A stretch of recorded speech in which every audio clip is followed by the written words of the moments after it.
So one of the things I really wanted to ask you about your book, because I thought it was super interesting, is I've talked to some pretty cool people on the show, right? A lot of people who have businesses, maybe Mhm. founders, CEOs.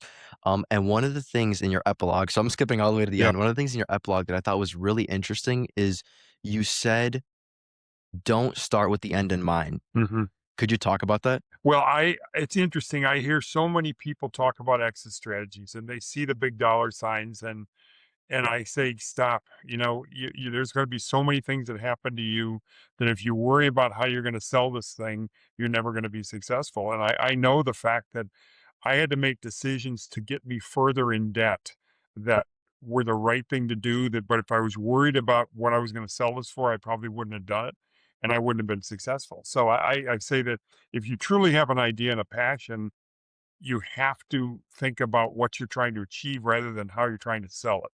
And it's unfortunate because so many entrepreneurs are in the tech section where they talk about exit strategy and 5x and 2x. I'm going to sell this. I'm like, stop a second and think about what you're really trying to accomplish. And I just want people to realize that because if there's 100, um, entrepreneurial ventures that go on, we all know that only, half a percent of those are gonna hit. And if everybody's thinking about how am I gonna sell this thing, it just gets to be, you're doing it for the wrong reasons. So it's that's just my personal philosophy. And I know for a fact, and I always say that I wouldn't have been half as successful if I'd have done that. Because I wouldn't have gone into debt with so many things that I had to do that actually made the eventual sale even more. Yeah, you bring that up. It's interesting because it kind of goes to show that people might have general rule of thumb rules, but at the same time, it doesn't apply for every No. person. Like people like to put certain things in categories in business, like, hey, if you're starting a business, you got to do X, you got to do Y. But I feel like in the same way, there's examples on the other end of the spectrum where Yeah. people did the Yeah. opposite and were still successful. Yeah, yeah. And in my case, it was all about passion. I just had to keep the passion going, and you make your passion. I always look at this, and one of the early mentors in my life said, "You want to get other people to embrace your passion because then you multiply yourself." And that's really what is successful is if you have a product like this that you're trying to sell, hand sell bottle by bottle by bottle, you need to have people that are interested in sharing the passion to get it done. Because if you try and do it all yourself, it's going to take you an eon to do. So that in my case, and I understand it. I was working with a consumer product. If you're a tech person, it's totally different. You might have technology that nobody else has, and that's something that will sell itself once it gets placed. But um, the other thing I caution people for is I've seen this happen with many people I know. They have a little bit of success to start, and then they get these angel investors to come in, and they see this dollar sign, and I had millions of dollars in debt that I could have easily said, "Oh, I got to bring a partner in here." And when you bring a partner in, you've got a partner, and many times they'll give you the money. It'll make it a little easier for you to do some things. But then if you have to make a decision in the future, all of a sudden you've got somebody else that you have to, bring in to say, what do you think about this? And they might not share the same passion and the same vision for what you're trying to accomplish. And the other side of it is that they put the money in, but you're still doing all the work. And they think because they put the money in, they're as important as you are. And that's not necessarily the case. So, Yeah. So I remember at one point in your book, you were saying you were like $220,000 in debt. So when you have so much debt, when you're under so much pressure, how do you rationalize believing in your mission instead of saying like, okay, you know what, I just need to get out of this hole for now? Because, if you would have failed, it would have been the end. And you would have been like, dang, I wish I got yeah. an investor, but you believed in Yeah. yourself. So I like to clarify that it was not only $222,000 in debt, it was credit card debt, which was at 19% interest, it's almost like payday loans. You're trying to get out from it. But the, you know, my father and I basically put all of our retirement savings. We had before we started this week between the two of us, I had about 3 million, he had about 1 million. We put about 4 million into this thing, and a lot of the money that we put into it, unfortunately, we had to pay in tax penalties and early withdrawal from IRAs and things like that. We lost like 40 to 50% of the money, but we wanted to do it ourselves. Jeez. So we had not only that 222,000 that I had after the fact, but I already put in all the money that I for my retirement. So I was really all in. Well, there was this aha moment that happened. I walked into a store. I live in Northern Illinois, and there's a town called Rockford that's in Northern Illinois. And I walked into a Woodman store there, which is a big grocery store that sells liquor. And as I walk in, I see this sign on the door with a bottle of RumChata on it, and I'm like, "What is going on here?" And I look at the bottle, and it says on the bottle, "Limit 1 bottle RumChata per customer." And when I realized that stores were trying to allocate the product, I realized that we're gonna be fine. We just gotta be able to figure out how to make enough product for people to have it for them. So that's when we realized we really got something here. Because I would walk in normally when you have a product like ours, we have bottling codes on the back, which tells you how old the product is. So if there's a expiration issue or whatever, you've got to get it off the shelf. And a cream liqueur lasts 2 years, and it isn't because the cream will ever go bad. It's because the flavors in the cream will start to degrade. And in ours, cinnamon was the one that would degrade after about 2 years, and it would taste like vanilla milk, basically. It would not a problem, but it isn't the quality we want to have on the shelf. So I would always look at stores when I walked in and look at the bottle and see how old the product was. And in most cases, like if you walked into a store right now, RumChata is probably 6 months old in the store. It just takes that long to get it through the labyrinth of distribution systems to get it onto a store shelf. I was walking into stores that we had bottled the product 10 days before it appeared on that store, which meant it was flying through the Wow. system. And that those types of things happen, and you realize. And the other one I talk about is the Walmart thing, where Walmart came to us and asked us to if they could sell us in 1,600 stores and got us in 27 states. Um, that doesn't happen if the product is not extremely successful. And those types of things happen when we owed a bunch of money and we're still trying to get enough money to make enough to buy enough glass to buy enough product to get our to fill the distribution system. Um, and when you knew that was happening, you were very confident that eventually the debt's going to be paid off. And it was crazy once those credit card debts were paid. The flow of money was ridiculous. I mean, it was coming in hundreds of thousands of dollars every week, and just insane because we didn't have any other debt. So all the profits we were making were coming into the coffers of the company, which was great.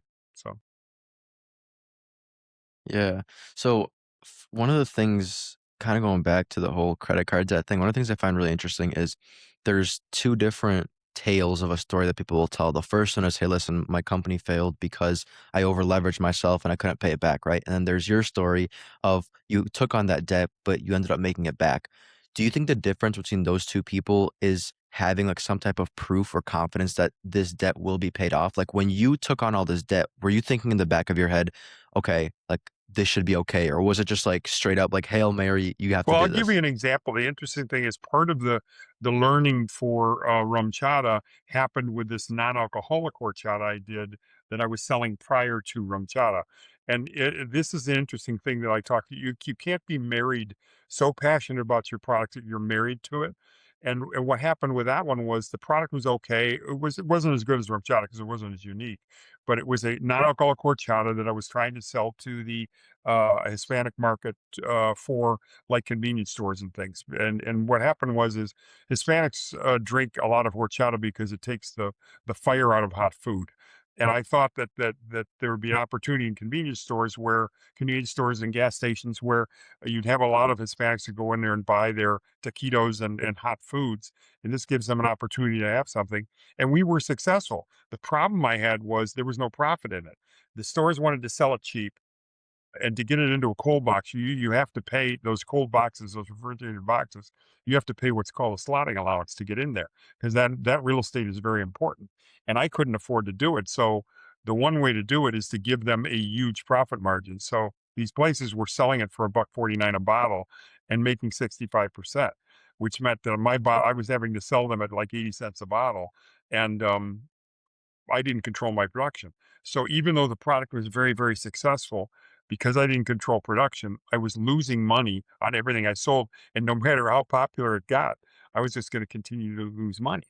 And I decided in the midst of a very successful launch to cut bait because, I didn't want to spend all my money on something that I didn't feel was actually going to succeed. So you have to be passionate, but you have to be realistic.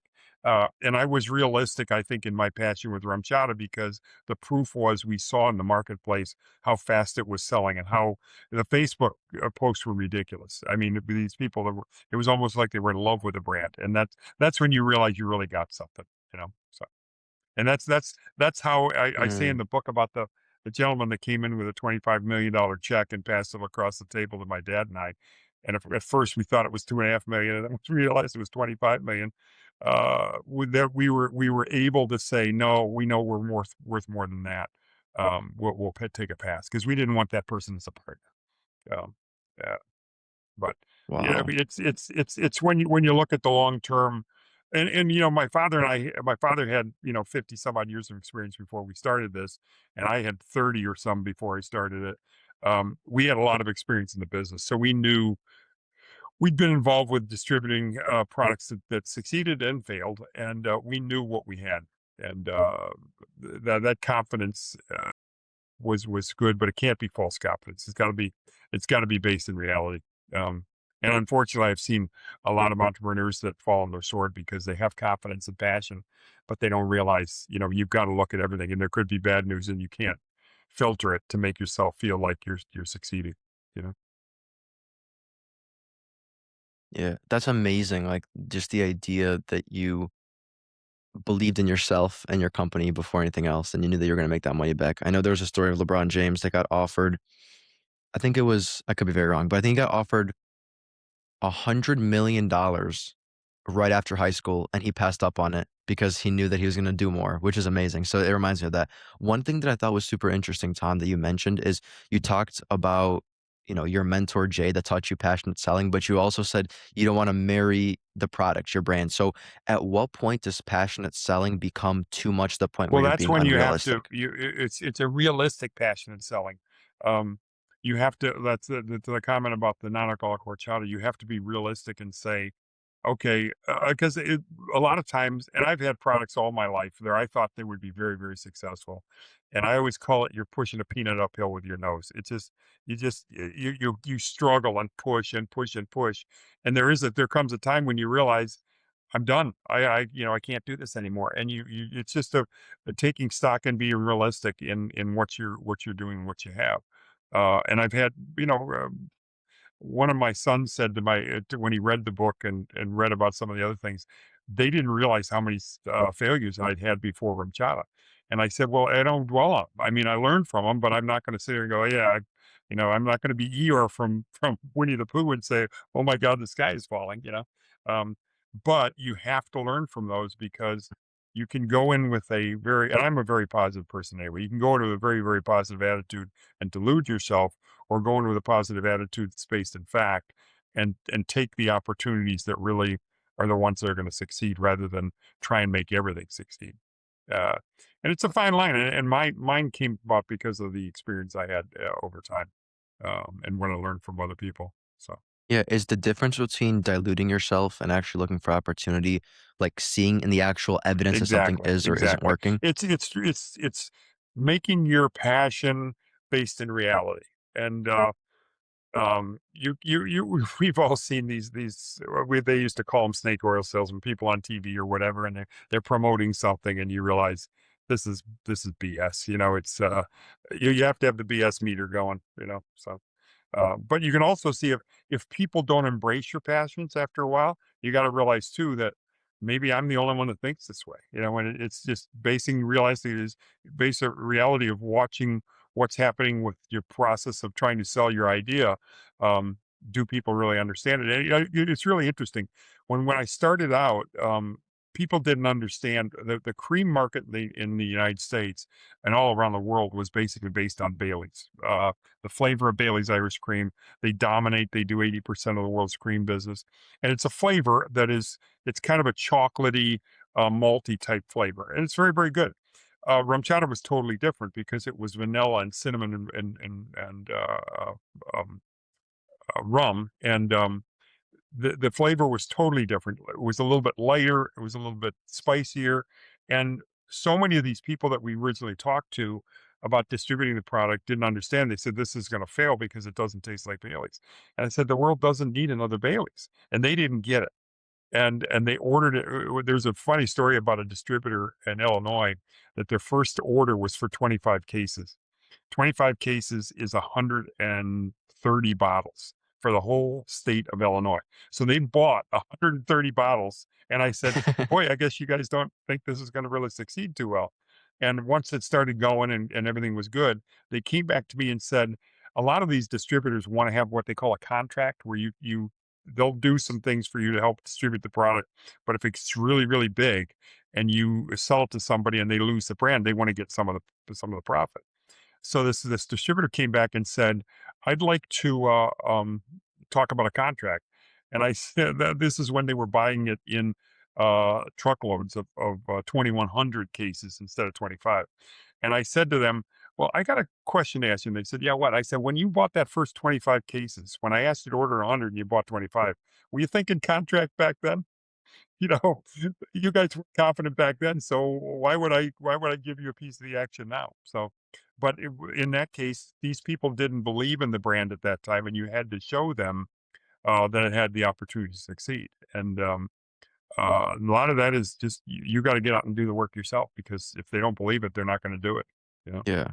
So this is gonna be a sporadic question because I don't know where to start with this, Tom. My brain's gone all over the place. But one of the things I find really interesting is you mentioned how the difference between, I guess, being delusional versus being realistic in your business is evidence. But at the same time, you just mentioned that in the beginning of RumChata, people didn't believe in your mission, but you did. So by definition, if people didn't believe in your mission, there was a lack of evidence, which I guess you could also say that if there was a lack of evidence, maybe it could be said that the product could have failed just as much as it succeeded. So how come you kept pushing even when there was no evidence? have to provide the evidence. If you're convinced that there's an opportunity, you have to go out and seize the opportunity.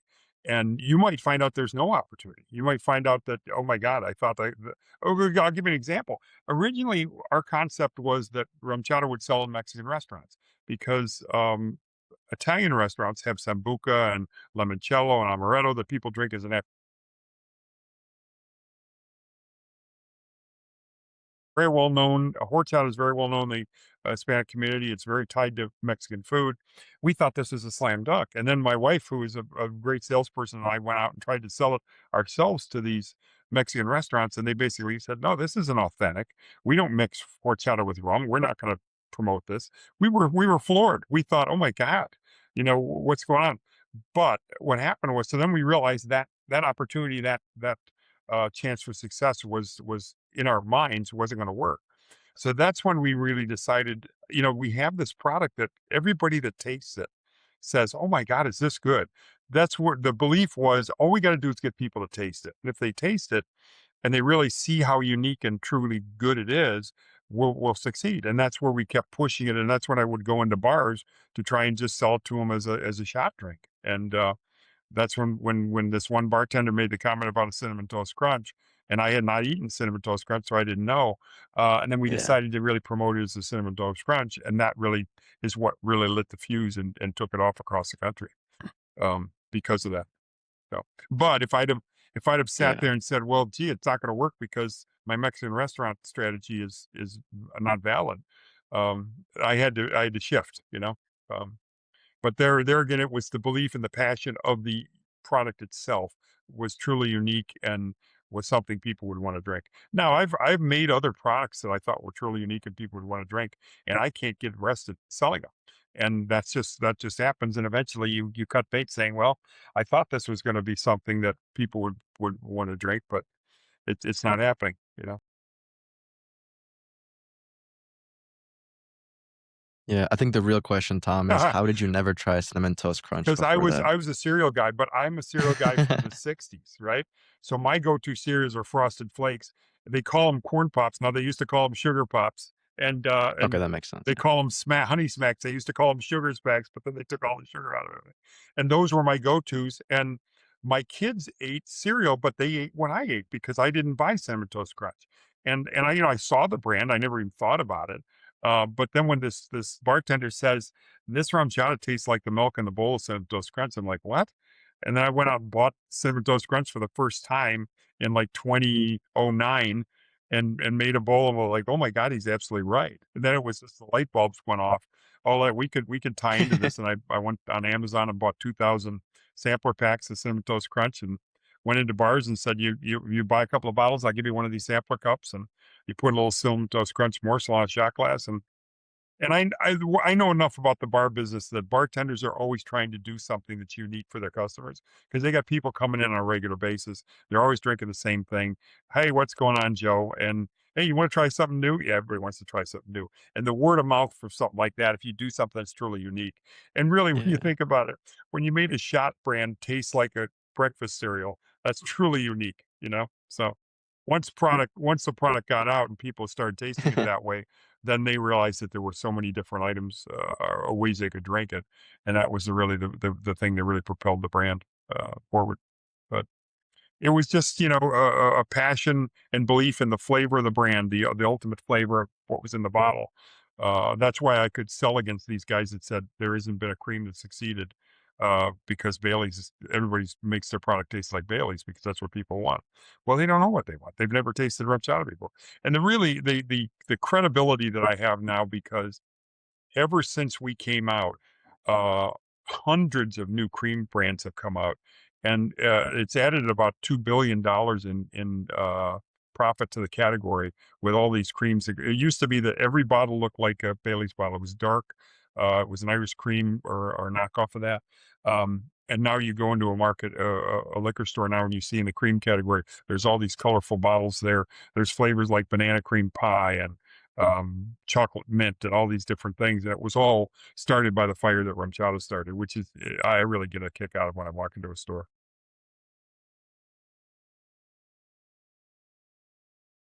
Yeah, I must say that must be so cool, like, when you just walk into a store randomly and then see your product that you made. Moment, and wrote about it in the book too, was when my son and I went to Denmark, and we're sitting there in Denmark in Copenhagen drinking RumChata across the bar. And it was like 6 years after we started the brand. I'm like, oh my God, this is so surreal, you know? So that's when you really realize it's kind of a fairy tale.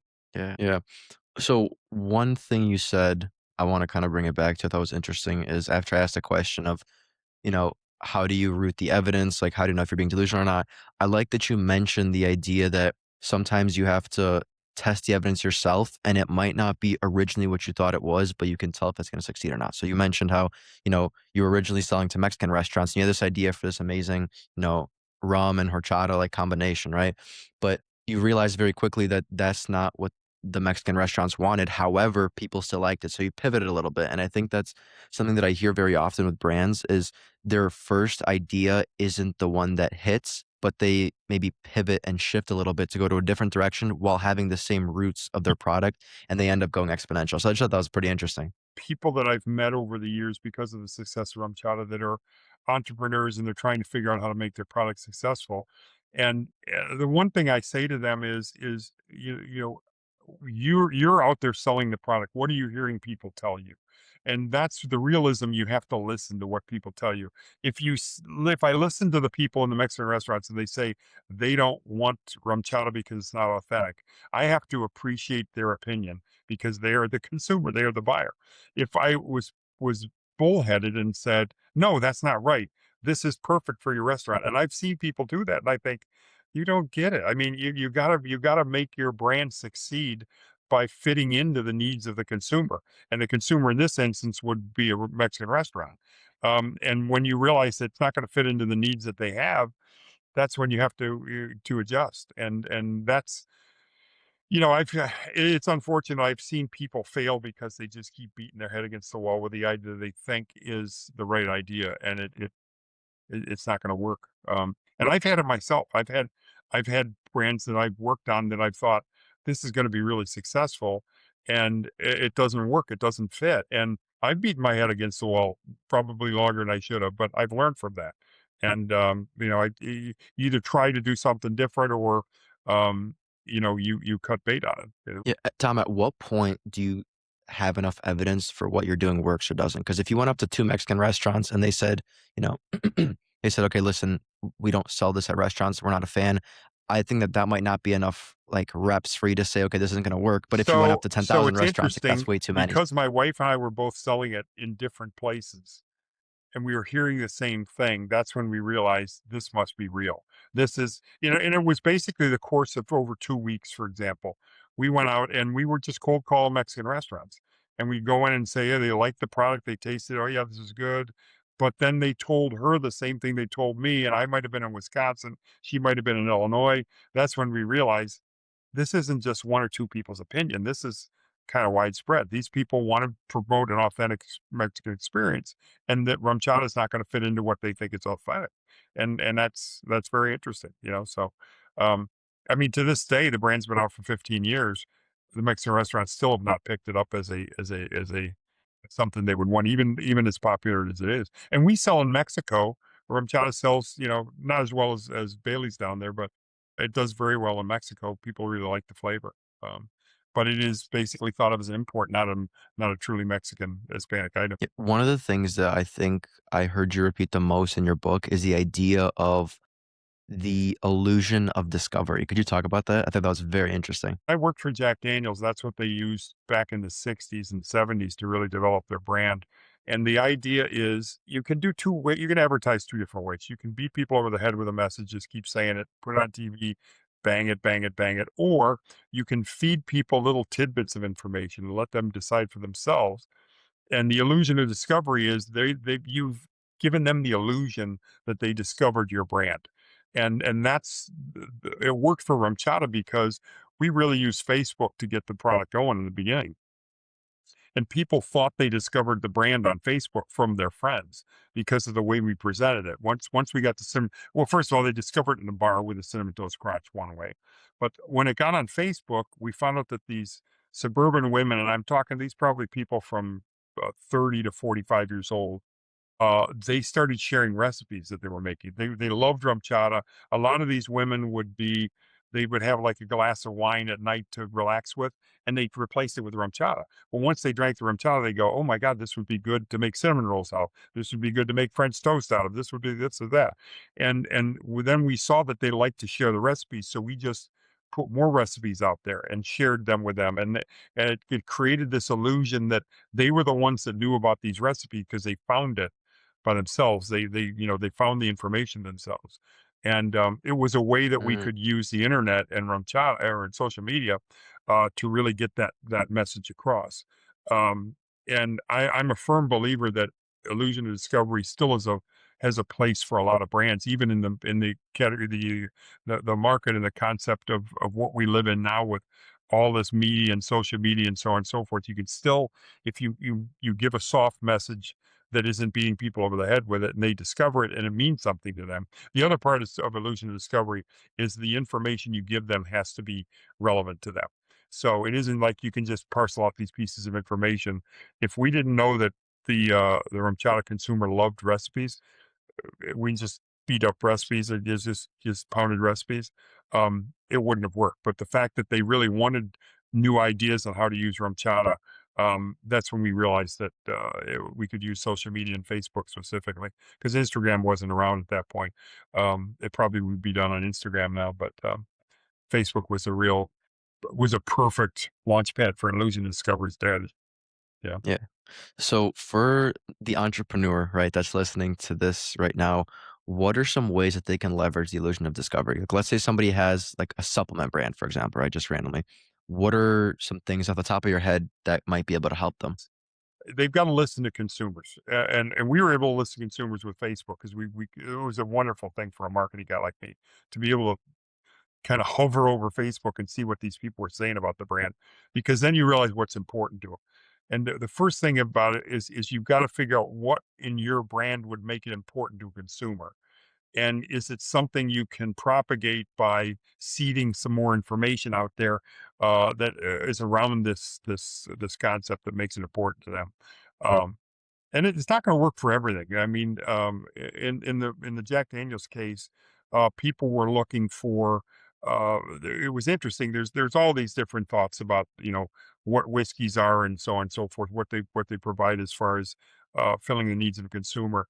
And at that time in the 60s and 70s, People are using whiskey to relax. They have a hard day, they come home, they have a little whiskey and water and just sit back and relax. So Jack Daniels went to the philosophy of, well, what's better to relax than to go to a small town, sit on a bench, and watch the world go by? So they presented that as their illusion of this is what Jack Daniels was, right? In my case, it was about what the flavor of the brand is and what Mhm, the flavor, it's just a great item to add to anything. That's what consumers wanted. How can I take RumChata and make it more interesting? And we found out that these people that were on social media wanted to share the recipes because they wanted to look important. We always say that part of the illusion discovery strategy is you feed them enough information so they think they're the only one that has it, and what are they gonna do with it? They're gonna tell everybody about it. And that's what you have to keep that in mind. You have to feed them information that's mhm. relevant, feed them the information that they think they're the only ones that have it, and then hopefully that will take hold. If it's valid that it's something that's interesting to them, they'll pass it on to other people, you know? And it worked perfectly for RumChata because it was a unique product. Um, it fulfilled their needs of what they wanted out of a brand like that. In that it was lower proof, so it was easier to drink. It tasted great. They could drink it on the rocks. They could relax with it, but it also had flavor that they could add to French toast, for example, and make it kind of a fun item. Yeah, as far as word of mouth, because you mentioned, like, well, I think a lot of your book is a great testament for how important word of mouth is for the success of companies. You mentioned that, after people, talk to each other, they have this illusion of discovery moment where they say to themselves, "Okay, like, I discovered this thing called rum chata, Imma tell my friends." Other than an extremely good product, right? You said it tasted very good, people liked it. What are some other levers for increasing word of mouth? If people aren't going to tell, if a product is not special, why would anybody tell anybody about it? So if you're, because as a person, when you're delivering Mhm, information, you want to feel important that you have delivered information they don't have or would be valuable to them. And if it's just another vodka that tastes like vodka, what do you think? Oh, you wanna drink, Smirnoff 2 or Tito's Number 3? Here, this is really good. It's if it doesn't have something special to talk about, it's right. very hard to develop that, and that's where I talk about, and I didn't talk about it as much in the book as I've done in other podcasts I've done, is it's really important to realize is when you're selling something, you gotta put yourself in the mind of the consumer that's gonna buy it, and say to yourself, "Why would they buy this stuff?" And if it doesn't have enough, you got to be really, really realistic about it. If it doesn't have enough impetus or reason for them to want to buy it, incentive to them to buy it, you might not succeed. And in Ramchada's case, is the whole thing was about the flavor, unique flavor that was phenomenal. It was always the highest quality, really tasted good. We knew that if we got the product in people's mouths, it would be an aha moment. And there was one trade show we went to in um, Las Vegas. It's called a nightclub and bar show, and it used to be gigantic before COVID, and it's kind of not as big now. But when we went there in like I think 2010, we went there, and it was 35,000 bartenders, if you can imagine, coming through a hall, tasting products and things, and all the big people were there. The big beers were there, Budweiser and Miller, and the big liquor companies were there, etc. And we didn't even have enough money for a booth. We just kind of had a corner. And we brought out, I can't remember how many cases we brought, maybe 15 cases of RumChata, which would be 90 bottles. And the first day we tasted it, all 90 bottles were gone. And the reason was we couldn't get people, we had to stand out in the aisle as people walked by because these 35,000 bartenders are trying to get to all the big booths and all the people that are selling the stuff they want to see. We would sit there and hawk the product and say, "I'd like you to try a new product. You know, try this." And we'd hand them a little plastic shot glass that had maybe a quarter ounce in it. And these people would walk away, they'd take it and they'd take a drink and they'd turn around and go, "What the hell was that?" And that's when we realized we've got something special here because if we can just get it into their mouths, they're going to go, "Wow, that is really different." And that's when they would come back to our booth, and then the next day, all these people came to our booth. I think it was a 3-day convention, and this is the second day is when we ran out of RumChata, and we couldn't get any more in there because liquor laws are you can't just send it FedEx or whatever. You got to go through the process of licensed distributors, etc. So the third day of the thing, we bought Cinnamon Toast Crunch, and just basically gave out little morsels to people and said, "We made this liqueur called RumChata, tastes just like this." And they're like, "Why are you tasting cereal?" We said, "Because the product was so popular, we ran out. We don't have any more," you know? And that's when we realized, yes, it's a valid concept. If you get it in people's mouths, they're gonna talk about it because it's so different, so unique, you know? So it's really validation of your concept. Yeah, 100%. Even you alluded back to, Facebook and you guys promoting yourself all the time and having this amazing product. And one of the things I have it written down on page 131, you said presence builds preference. When you use illusion of discovery, people don't have your brand top of mind because you're not beating the name over and over and over. So what happens is you've got to make it available to them so that when they walk into a liquor store, they see it.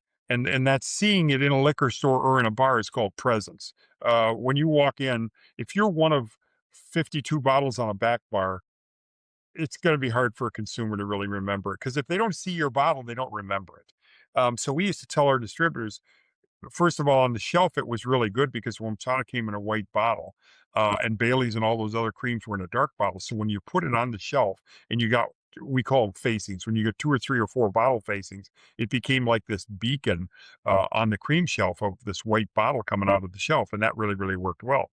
Um, but in the bars and the restaurants, what we were trying to do is get the distributors to put us on the liqueur list, like the after dinner drink list, so that when people said, "Oh, what would we do for an after dinner drink?" And we had the problem of the brand was selling so well, the distributors didn't think they had to really do any extra work. So they wouldn't do the things like get us a couple extra bottle facings. They wouldn't get us on the list because they were walking and taking orders for it anyway because it was just going very, very well. But I knew that eventually the Cinnamon Toast Crunch shot would fade, and then we'd have to live on the fact that we got to remind people when they come in that RumChata is there, because we found out that there's this thing called market basket data, which is really interesting. So you can go in, and most retailers won't sell it to you because it's such valuable information. We had a really, really friendly retailer that gave it to us. They owned a chain of a bunch of liquor stores. And we went in and we said, could you give us the market basket data on RumChata? And what that means is when somebody buys a bottle of RumChata, what is in their market basket at the same time? And it kind of gives you an idea what they're buying it with. And we just assumed because the Cinnamon Toast Crunch Shop was RumChata and Fireball, that every Mm, cart would have RumChata and a bottle of Fireball. We found out that people were buying it with Crown Royal, Jack Daniels, Tito's. And that's when we decided, if they're doing it for that, they're buying it for a party, which means they're buying RumChata because we used to get people to tell us all the time, they'd make a joke. I took a bottle of RumChata to a party, and the trouble is I come home with an empty bottle because everybody likes it. They drink it, they pass it around, everybody drinks it, right? So that's when we realized the opportunity yeah. is if RumChata was present and people are walking into a liquor store and they're buying for a party, they're not thinking that they should buy RumChata for the party, but when they see it, they go, "Oh yeah, everybody loves RumChata. Let's pick up a bottle of that." And I do this one thing I call the chocolate cake phenomenon, and it's in the book. But the deal is, and people don't understand it Mm, until you really spell it out. But the idea is you go into a restaurant and there's no intent. You go to a restaurant because you love the steak or the sushi or whatever it may be. But at the end of the night, they say, "Would you like to see the dessert card?" Yeah. And when they present that beautiful piece of chocolate cake, you go, "Yeah, I'll have that chocolate cake," because it was presented to them. It had presence, right?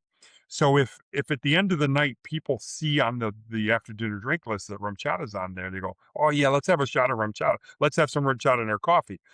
You cannot get that unless you are present in that account. You have some sort of signage. You're on the after dinner drink list. You're in the store with a display or something that gets the consumer to notice your product, and that's why it's so important. Um, to have presence, and it was very hard concept for me to get across to the distributors when the brand was selling like crazy because they're thinking, "What do we have to do this for? This is hard work. We're already getting the orders." But I realized that sooner or later the fad would wear off, and of the Cinnamon Toast Crunch shot, which was driving all the business, and then you'd have to live on the fact that people would have to do it, use RumChata in other ways, and that's the whole presence thing. Um, and that was once again knowing my consumer, knowing what they use the product for. When we found out this aha moment of the fact that it was being bought for parties, then we knew, oh, this is great. Let's just get it, get it in front of people. We tried to extend the thing a little farther in that we found out people liked RumChata for tailgating at football games. So we made this, my son actually came up with this idea. It was really cool. It was like a neoprene wrap that went on the bottom, made it look like a football. And we did this tailgating promotion, and it really, really went well. And, Yeah, it looked awesome. uh, It looked sick, yeah. then COVID hit and, we lost a lot of momentum on all those things we were trying to accomplish. But those are times kind of the same thing we were doing. And the trouble is with the tailgate thing is we were competing with all the beer companies because the beers, all the floor space was 50 to 1,000 case stacks of beer because people are pulling beer out like crazy, and to try and get that bottle of rum chata on the floor in display with the beer was a tougher thing to do too. Yeah. So I know I alluded to your epilogue a little bit ago, but one thing that you said, so I remember you mentioned, I don't have the secrets of success, but here's a couple things that might help you. The first thing you mentioned was the quality of the product. And the second thing you mentioned was you always pay attention to really small details. And you kind of just brought up something that made me think about that. You said that the distributors, you guys were selling so good that they felt like there wasn't a reason to do all these small nuanced things. Why do we need to worry about, them being on the shelves and facing us when we're already selling so many a month? Do you attribute a lot of your success to staying the small entrepreneur, if that makes sense, during the times where you guys were getting the most sales? It really exploded about 3, 4 years into it, where it was ridiculous. I mean, the amount of business we were doing. It would have been very easy to sit back and go, "Yeah, okay, it's done deal, we did it already." But I knew enough about why the brand was successful that, and I had this goal of continuing to build the brand, and you wanna build a brand when you're strong. You wanna go into a liquor store when that guy's selling a lot of rum chata and then ask for the favor to do this or do that. And, for example, the restaurants with getting on that after dinner drink list, that is an interesting phenomenon that those lists are many times only printed once or twice a year. So you have to keep bringing it up so that when they do print the list, you're top of mind with them that, oh yeah, we're going to put rum chata on the after dinner drink list. And that just means continue looking over it and doing it. And, I mean, to this day, it's the number 5 liqueur in the United States. So if they have 10 liqueurs on the afternoon drink list, RumChata should be one of them, and you rarely find it. And it's just, one of the problems was when it was popular, it was a shop brand. So a lot of these finer restaurants think, well, that's a shop brand. I'm not going to put it on my drink list. But then they don't realize that the amount of RumChata that's drunk in coffee is really high too. So but that's the whole thing of really keeping top of mind. Your goal is to continue to grow this rather than just bask in the success when it happens. And you wouldn't, if you aren't an entrepreneur and you're a bigger company, you will not take this because you have to move on to the next task. When you're an entrepreneur and that's your only task, it's easier to keep your eyes on the prize and to keep pushing it forward. But what happens is when you have to rely on a bigger distributor that might have, well, these distributors that you deal with in the liquor business, they might have 20,000 SKUs. And if you're one of the ones that's really selling well, one of the top 20, you'll get some attention. But it'll also be if you're one of the top 20 that are getting sold because the places are ordering them without you saying anything, then it becomes a habit that you don't have to bring the brand up, and it's like this self-fulfilling prophecy that success leads to success until it doesn't, and so the question about and it's interesting because I see entrepreneur brands in the liquor business that get sold to the big houses, and so many of them just flounder when they get to the big houses because those people don't understand what you have to do to sell the brand. They don't do the little hard work, they don't look to the little things. They just appreciate the fact that it's got volume and it sells, and they just add it to their stable. And yours is one of the things that they're going to sell. And it's not just rum chata. It's there probably have been, I'm going to guesstimate, 10 big brands over the last 10 years that have sold to bigger companies. And in most cases, those 10 brands have not grown once they went into the bigger company. You think they would because they've got, I had 22 salesmen. Gallo, who owns the brand now, has like 12,000 salesmen that Mm. sell the thing. And, in the bigger companies, that's normally the case is you have a lot of people selling them, but uh, it's not the top priority. It's not the be all end all for them to continue to make successful. So it will, a lot of these brands when they get to the bigger companies, they don't fail, but they don't grow like they had been growing. because they're not getting that personal attention. 100%. One of the things I find so inspiring, Tom, about your story is it seems like in every position you were, you always leveraged what you had. I'm not talking about like leverage credit cards. I'm saying when you were the underdog in the very beginning, you leveraged your past and your relationships to help you get up. And then once you started growing, you leveraged the fact that, okay, we're growing, let's get into more stores. And then even when you were like peaking, going up, you were still leveraging the fact that, hey, listen, we're going to put in these small efforts that make the biggest differences. Because from what I see, and you correct me if I'm wrong, I feel like a lot of companies get a little complacent, like we're talking about. Like they have 12,000 salespeople, but they're not worried about, hey, focus on this thing right here that's going to help us the most. They're more like, you know what? We're growing. Like just go out there, try to make a sale. And then the scrappy companies, the people that are trying the hardest and might even be the underdogs, end up doing the best, which I find interesting. I always tell people that the best way to be successful is to find out whatever you're doing now that has had a little success and do more of it, because if you can magnify success, it becomes more successful. And I've always felt that I'm not the type of guy that likes to sit back and say, "Oh yeah, we had a great day. Let's." Believe me, I have my relaxation. I take advantage of all the benefits I've had in life, but I also am. I think it's a competitive thing that I always want to get a little better. And I don't talk about that as competitive because I don't consider myself. I've been with real competitive people that are obnoxious, and I hope I'm not too obnoxious with people uh, because of my competitiveness. I know that some of the little nudges I did with those letters and things, we get annoyed people because they're like, "What's your problem? Your brand's doing really, really well." And it was just a matter of I wanted to continue to do well when the marketplace changed a little bit. So I think you're right. It's not only passion, but it's a kind of a competitive thing that you want to continue to be as good as you can be. Yeah. You mentioned how, you had those your letters and your little nudges, and I wanted to dive into relationships a little bit more because you met some amazing people and you seem like you're very well connected. So for, I guess, somebody like me or somebody that might be a little bit younger, how do you think about relationships? How can people get better at relationships? These drinks in a can, like Cutwater and Carbless and those type of brands. And there's some people that has started companies in that segment that are not in the business at all. And people have asked me, do you have to have all this experience to be successful? And what those brands have done to be successful is they found the niche that people want. And I'll give you an example. Carbless is a brand of seltzer right now that they tied into the carb craze. It's no carbs and it's made with spirits which have no carbs and it's lower calorie, etc. And those people, the people that started the company are from Wisconsin. They have no experience in the liquor business, but they've done really, really well because they've leveraged their success, but also push their success on by informing people about why it's been successful.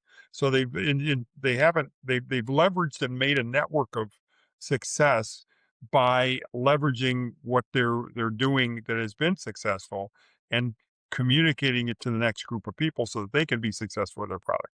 And I think that networking is very important. I know a lot of people that have networks that have not been successful because they thought just knowing somebody is going to make it a reality and success a reality when in reality you have to be successful. People are not going to they'll work on your brand a little bit if Mm, they're a friend of yours, but if it's not easy for them, they'll move on to something else. So I think that that to me was a very interesting because somebody said to me, well, could you have been this successful if you didn't have all these contacts? And I said interesting. it would have been different, but I did have a product that was really unique in the bottle. And I think if I had gotten, and I've seen that I'll give you an example. There's a product called Screwball. It's a peanut butter whiskey that has done really well over the last 6, 7 years. Created by a couple in San Diego, and I don't believe they had any liquor experience. And they got out there and they pushed the product through, and it was very well made. And people liked the concept. It was just a screwball thing, peanut butter whiskey and they've been very successful. And the interesting thing is now the company that took over the brand, a bigger company, they didn't have the passion and the prioritization, the willingness to really push the brand forward, and it's kind of stagnated with them, which is kind of what I was talking about before. When you have an entrepreneur that is so focused on the one thing they're doing, um, they will tend to be more successful than somebody that might have even more people and work on the brand. But um, I don't know if that answered your question, but I don't think you have to have the network if you know how to communicate your successes to people so that they can be successful. with whatever you're doing. Yeah, that's very interesting. You did answer my question, by the way. Kind of a follow-up question to that, though, is you're saying you don't need a network to be successful, but do you think that having a good network of people can help you exponentially, or it's just something that's, like, good to have? Have to be able to get into some sort of a network because it's a kind of a closed business, and it's because of legalities, you know? You can't in many other products, you could start selling mail order, you could put things up on Facebook and sell a mail order yourself or sell it through Amazon. Liquor, you can't really do that because of the legalities of selling across state lines and so on and so forth. So you have to know a little bit about what you're doing. And I think the key on that one is how do you then get a really unique product? Like I don't know how these people that did Screwball out of San Diego, how they got it into a liquor distributor to start, but they did. And maybe they went to a couple of bars and said, "Think about this. Would you buy this?" And then the bartenders went back to the distributor. But you've got to find a way into the network somehow, and then you've got to make it easy for people to sell your concept because if it's hard, they're gonna, they're gonna move on to something else, you know. So um, I think obviously a network really really helps, but you also have to have. It isn't the only thing. You have to have something that really is going to be successful because the network only gets you into distribution in the liquor industry. It doesn't make a consumer buy it. Exactly. What you do when you get in the room is the important thing. You know, do you sell something that's not real? Do you have something that's unique enough to sell, etc. Sure, sure. I Yeah, I don't exactly know what the podcast audience wants, and I would think that if somebody wants to learn about leadership and entrepreneurship, and you're in that realm, okay, that's great. Who do they want to learn from? Do they want to learn from a celebrity that's been successful, or do they want to learn from somebody that's a ground level entrepreneur? I'm not sure. Okay, so I'm gonna show this. This is the book, Tastes Like Money. Um, it's on where Amazon. can It's people on find you at? all the Walmart.com, Amazon.com, Barnes and Noble. Some of the Barnes and Noble have it. Um, it's interesting in the Taste Like Money. People say, well, that's kind of an arrogant line. Well, in the book, it explains where the name came from. It was named by an icon in the business, which is pretty funny. But we also have a website called taste-like-money.com. We were going to put pictures in this book, but they were only going to be black and whites. And we've got some of these recipe videos. We've got some a video of like Bill Murray, who's at a Cubs game at Wrigley Field drinking RumChata on the big screen. There's little videos like that, and there's some color pictures in there that we wanted to show. And there's also some sample chapters in there if people want to read the sample chapters before they order the book. So that's where it is. So thank you. Thanks. To all my listeners, highly recommend the book. First of all, it was an amazing read, and I'll see you guys next Tuesday. Thank you for listening.